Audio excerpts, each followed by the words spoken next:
Welcome back. It's part of Utah history that lives mostly through rumors. Yeah, the existence of a seedy underground world buried beneath the streets of Ogden's historic district. Mike? Yeah, Dave and Deanie, the KSL investigators had to dig pretty deep for this story, searching for proof of secret tunnels.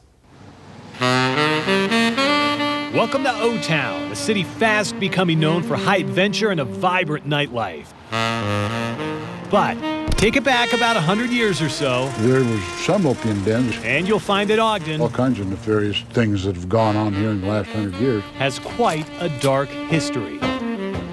From prostitution and prohibition. Welcome to the brothel. To drug smugglers and Al Capone. The rumor is that Al Capone came into Ogden on the train, walked up 25th Street, said, "This is too rough of a town for me," and turned around and went back on the train. One thing is certain, this is a town you did not mess with. And if you believe the lore, what was happening above ground is only half the story. People would come in and go out through the tunnels. 24th to 26th. The whole length of 25th Street, whether they were gambling dens or opium dens. The opium, the alcohol. Sort of private things went on here. And poison them, strangle them, kill them, and then they haul their bodies out through the tunnels. The infamous tunnels of 25th Street. Now, some say they went from Union Station all the way to Ben Lomond Hotel, while others say they branched out all across the city, eventually leading to Ogden High. Down there is another tunnel. So the KSL investigators went where most people never do. All right, I'll follow you. Can you see where you're going? And found out there are definitely tunnels under the school. Now it's a door to nowhere. This tunnel goes towards Harrison Boulevard.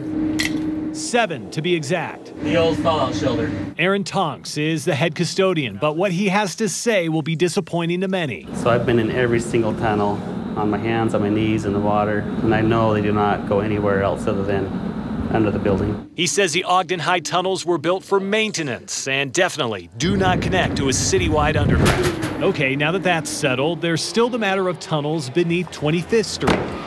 You've got 1, 2, 3, 4, 5 businesses along the historic street, and the owners, So come on down, graciously took us down into the depths. It does get lower, so watch your head. To show us the tunnels really did exist. No one ever comes down here. Openings now either boarded up, bricked over, cemented in, and filled with concrete. Basically, you're not getting through, and neither were we. But that doesn't mean that they were not once there. This is where our opening was. CARRIE VONDRUS owns Endless Indulgence. A long time ago, it was a hotel and a brothel. She claims her shop is still haunted by prostitutes and a ghost named James. He walks throughout all underneath 25th Streets and goes from tunnel to tunnel wherever he wants to go to. Now, CARRIE is a believer in the tunnels and says hers connects to a neighboring bar, just like this pawn shop does. and that is the tunnel door that goes to the buildings next door. Lee Ewan owns the gift house. He's got a tunnel all right, but he believes instead of an intricate tunnel system, it was just a series of connecting basements. If you were selling whiskey illegally in the end building, you could get it over into my building in a matter of minutes. And Sarah Singh agrees with that theory. I think the tunnels people think about are actually the connected basements. Makes sense, unless, of course, you visit a shop called Making Sense. Larry Baird has 2 sealed-up entrances in his basement. One goes towards Electric Alley behind 25th Street, but the other... You see it's cemented in. I believe it's cemented because it does go to the federal building. Appears to go east, meaning it does not connect to a business, but instead goes underneath the street. Larry also says he recently spoke with an 82-year-old former police officer who's actually been inside the tunnels. He had to help pull out the bodies that were in the tunnels. And he said he could walk from Washington to Wall and never be seen.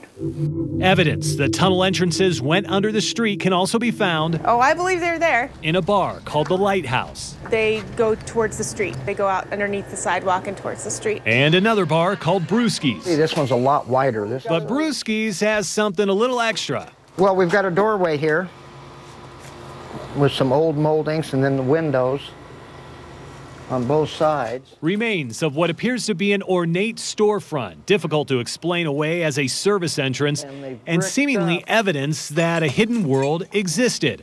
Oh, and just one last thing here. This seems to be a hidden little secret that was down here. One more business, one more tunnel entrance, and one more buried storefront. The interesting thing is there was no sort of street access to this, which leads us to believe that there was some sort of way that you could access it from underground. This place, the Parlor, is not on 25th Street at all. It's actually blocks away from the historic district, but still seems to contain evidence that tunnels could take you there. I don't know. For now, I guess we just have to wonder.